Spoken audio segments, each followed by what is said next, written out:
Hi everybody, Rich the First Time DM again, out for day 3 of the Wobble Fit Challenge here. It's 21 degrees here today, which is a little bit warmer than yesterday, but there is an 18 degree wind chill, so it feels like it's 3 degrees out here right now. 36 mile an hour wind, so this walk is going to be fun again. So bear with me for the shortness of breath and any kind of wind sounds through the mic. So I'm BlueSky. I try to do a daily DM tip. Something short and sweet to help DMs in running their games. Little things. Today's tip was to not be afraid to kill a beloved NPC. Now, you don't want to do it too often because you don't want them to think that every NPC is gonna be killed off. You don't want to George R.R. Martin these guys. So you want some people to live. So do it rarely, but do it. If you have a beloved NPC and you put them in danger, it's really good for plot hooks. But then if you actually kill them, you can inadvertently create a BBEG for an arc or for the entire campaign. Because, at least in my games when I've done it, the players get kind of mad.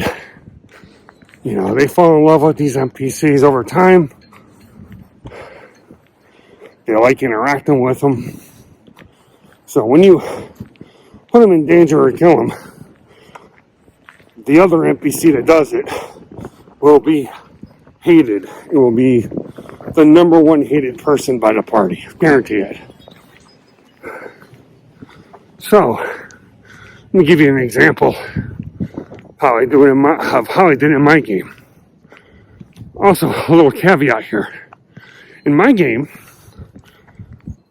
players need to add feats or want to add skills, need to have story reasons for them. They can't just add them. So what I do is when there's major downtime, that's when we do some of the earn a new feat, boost a skill, bump a stat. We do that using story beats. Earlier in my campaign, after we had come back from a month off for Christmas, this would have been about a year ago, the party had finished a big arc, major arc.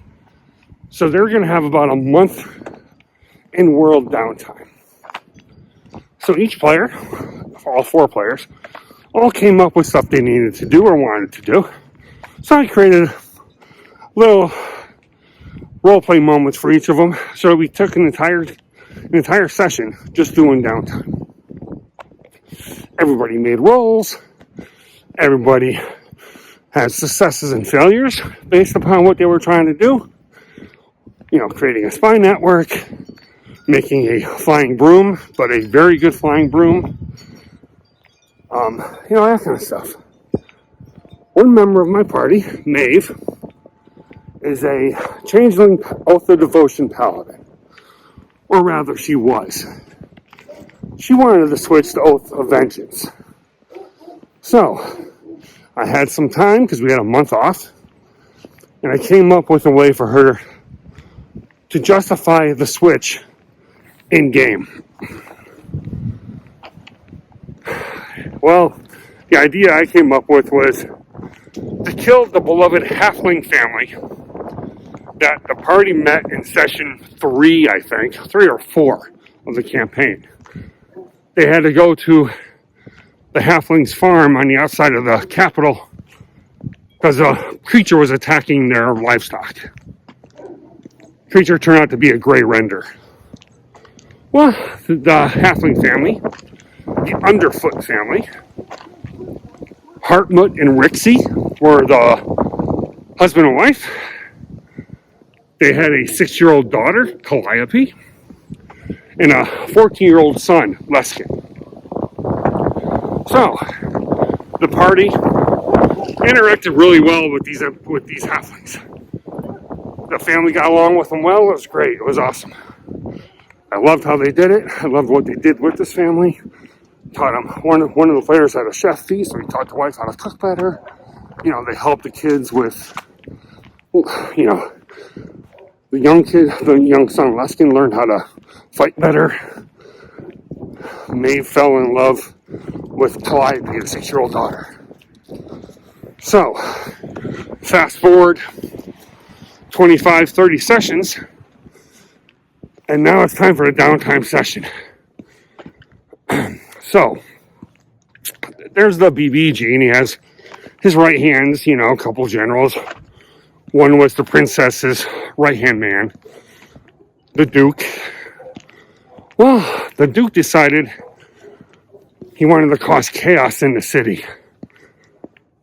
So he had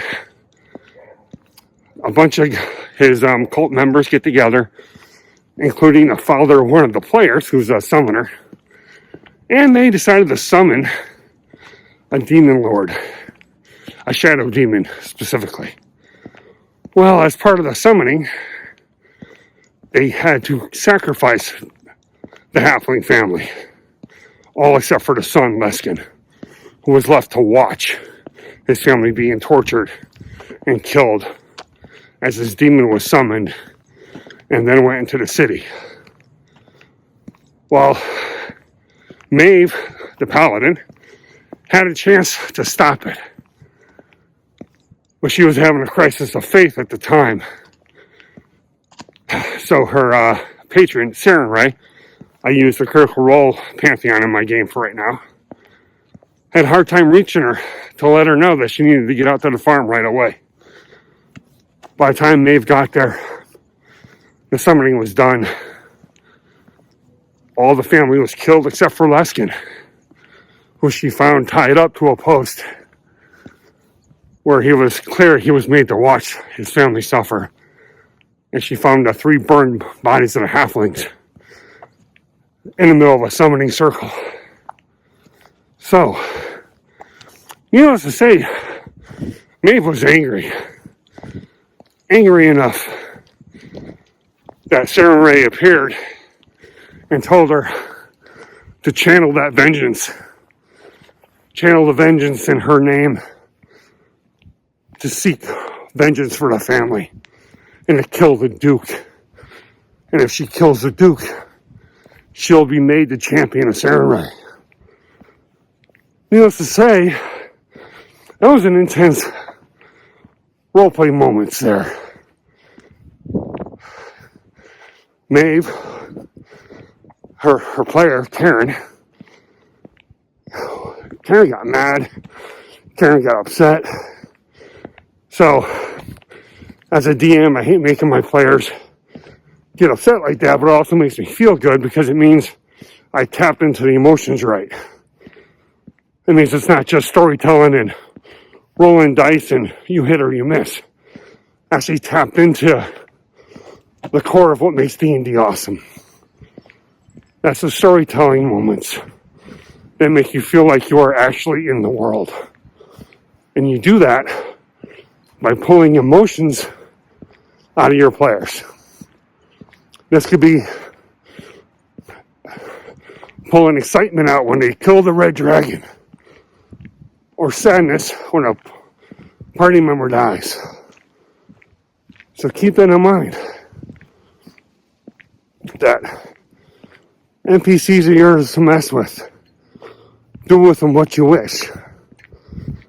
Now, we also had another discussion in another thread about how much are NPCs in a player's backstory available to the DM to do with as he will, or she will.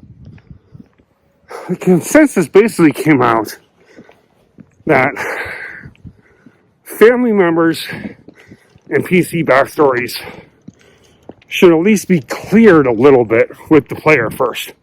Hey, would you mind if I involve your player's sister, your character's sister, in a kidnapping plot? or your mom and dad go missing, or, do you mind if I do this? Get the player to buy off on it, because sometimes players, I know I do, get attached to not only their character, but the backstory of that character, because if you do your backstory right, it's like you're living it. So, I generally ask directly my players if I can do stuff with their family NPCs. Now, if they give me an antagonist name, I'm going to run with it. If you tell me that you're estranged from your father and he was not a good person, I'm going to have you end up killing him, which I did with Maeve. If you had a boyfriend who got you in trouble and then fled, and he comes back, well, I'm going to have him join an assassin's guild and try to take you out on orders of the Duke, which is what I did for our Sorlock, Rihanni.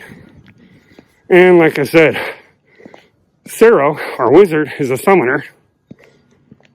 So I made his dad the summoner working for the Duke in the BBEG. All after talking with the players, of course.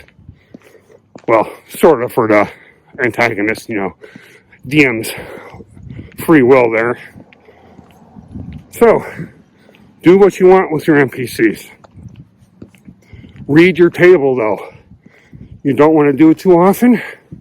You don't want to be too graphic, unless you know your table can handle that. And you don't want to kill off too many all at once. Like I said, you're not George R.R. Martin, it's not Game of Thrones. Not every NPC needs to die a horrible death in some way.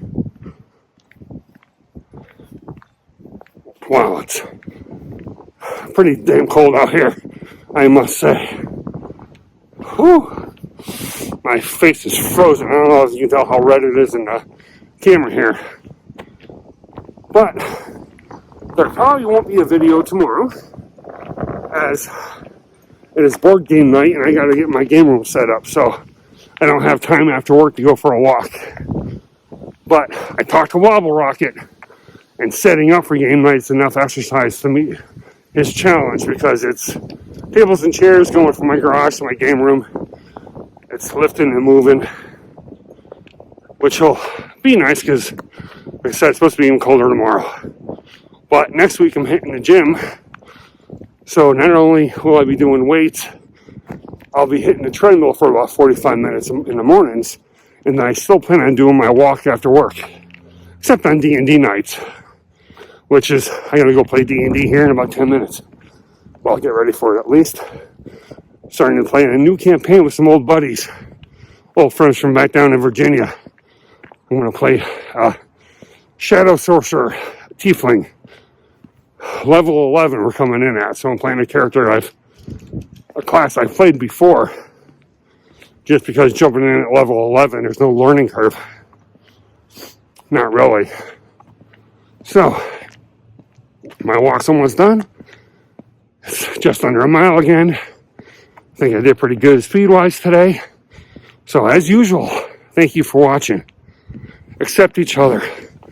Be nice to each other. And love each other. Let's roll some dice.